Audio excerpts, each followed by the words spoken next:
Good morning. Today we will discuss about static Watt compensators and static Watt compensators. A static Watt compensator is a device which is used to supply a variable amount of reactive power to a power network. It may be compared to a bank of switched capacitors in which the number of capacitor sections which appear on the bus is variable, or may be compared to a synchronous condenser. We will see the slides.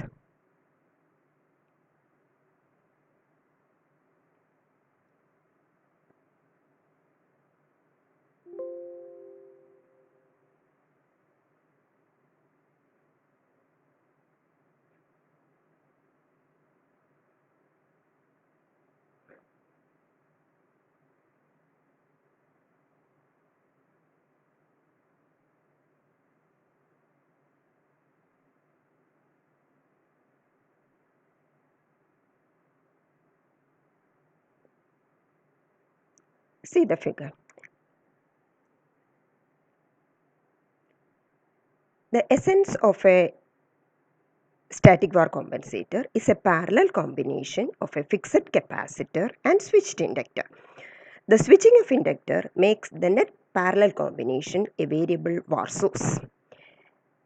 A static Watt compensator is also a similar device, which is in essence a variable load. SWC is used to smooth the variation in active power demand at loads which have rapidly and widely varying active power demands.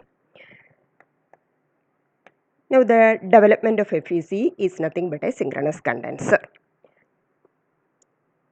So as you know what is a synchronous condenser, we will start with the phasor diagram of a synchronous condenser. See the diagram. If Vt, here Vt is the terminal voltage and Ef is the AC voltage produced by the field. The magnitude of Ef is proportional to the DC field current, If. As you know, the angle between Vt and Ef is nothing but the torque angle. Now we will see the equivalent circuit of a synchronous condenser, synchronous motor, in which the armature circuit has been represented by simply a reactance. So this you already know, namely the synchronous reactance Xs. Now see the equivalent circuit and see the equation on the right hand side. Vt equal to Ef plus Ia jXs. So power applied to the motor will be Vt Ia into cos phi. And you know phi is the angle between Ia and Vt. And the expression may be manipulated to give the power.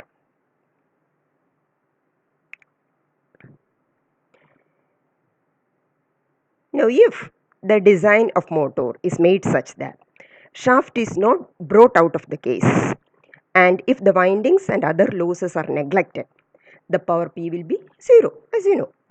So the torque angle is 0, that means delta is 0. So the first figure in this shows that case what I explained before, that is an unloaded synchronous motor. A synchronous motor, so when it is called a synchronous condenser, a synchronous motor which is intended as a Watt source whose shaft is not brought out of case is usually called a synchronous condenser. So the case is depicted in the below diagram. So here Ef is shorter than Vt and this is what is called the underexcited case. Why it is called underexcited case? Because IaJXS is in phase with Vt and the armature current is Ia is lagging Vt by 90 degree, and this is what is shown in the diagram. So by inspection of this diagram, you will see that the power factor angle phi is 90 degree lagging. That is, current lags the voltage. Current lags the voltage means which is an inductive circuit. So at the terminals of machine, if current lags the voltage, the machine appears as a pure inductive load on AC bus. Now, if excitation of synchronous condenser is increased, that is Ef greater than Vt, the machine is said to be overexcited. So figure shows the phasor diagram. Okay. So in this case, the armature current leads the terminal voltage by 90 degree and the armature acts as a capacitive load on AC bus. So in this case, it is a source of VAS for the system. The excitation controls the magnitude of terminal current, and therefore variation of excitation gives continuous control over the armature current and also the reactive power. So this continuous variation of reactive power is not only in magnitude but also in sign. So the overexcited condenser acts as a capacitor, and the underexcited machine acts as an inductor. So in the figure, the first one acts as an inductor and the second one acts as a capacitor. Now we will see the advantage of synchronous condenser. So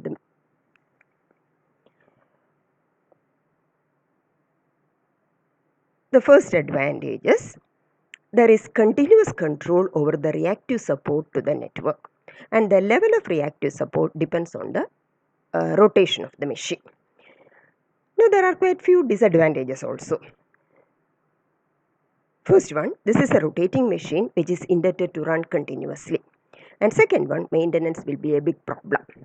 And third one, machine has losses due to I squared R loss, heating in armature winding, etc. And fourth one, it has windage loss and losses in the DC field since it's a rotating machine. And fifth one, it is having a long time constant of the controller. So static VAR compensator has many of advantages of synchronous condenser, but without disadvantages. Okay, now the figure shows a simplified diagram of a static VAR compensator. So when the SCR switch S is open, only the capacitive reactance minus Jx appears on the bus. When switch S is closed, the inductive reactance plus or minus Jx by 2 appears in parallel with minus Jx. So that is clearly shown in the figure. So the result is X equivalent, that is shown in the below equation. You will get it as X. Thus, by varying the duty cycle of S, continuous variation in equivalent reactance from minus X to plus X can be obtained. Then how the switch is composed of? The switch is often composed of power SCRs called thyristors, and the thyristor may be inserted in inductive branch of SVC or the capacitive branch or both. So when the thyristor are included in the inductive branch, the term thyristor controlled rectifier reactor applies. When thyristor inserted in capacitive branches, the thyristor switched capacitor applies. So TSC and TCR usually. So this is a simple diagram of static VAR compensator. Now we will see the advantages of SVC. First one is high speed of operation, then compact size and low loss. Losses are less. Now some disadvantages are power electronics, reliability and their cost. Now actually SVC is a solution to our power quality problem. Low voltage and need for reactive support at varying levels. However, this solution creates a power quality problem of its own. The SCR switch used for inductive switching causes non-sinusoidal current wave shapes in the line. Actually, there are two solutions to this difficulty. We will discuss both. One is to employ a 12 pulse configuration. So as shown in the figure, 12 pulse configuration. So here we can see two 6 pulse configuration. One section is run by a star-star transformer and the other by a star-delta connection. The result is the cancellation of 5th, 7th, 17th, 19th harmonics, and the remaining harmonics may be attenuated by applying filters on AC bus. And second solution is nothing but the use of tuned or high pass filter. Now the next figure shows a large static VAR compensator. Now what is a static Watt compensator? A static Watt compensator is similar to an SVC as I already told you, except that the device provides a continuously adjustable load to the bus that you can see in the figure. This is a variable active power load. This device can be used to limit the rate of change of high power loads. The active power demand changes very rapidly. So usually in the second figure, the dotted line indicates the load when an SWC is applied. So this type of service used only when there is a need to control the rapid change of loads. And the main application is electric arc furnaces. The power and energy dissipation rating of the resistor used in an SWC limits the rating of the device, and there is no desire to place an unused power demand on the system, and the resistor in SWC is limited in its long-term power dissipation. Therefore, there is a limit to the long-term average power dissipated in the resistor. So actually in the slide I have given you the two designs, SVC designs as a problem. They can refer.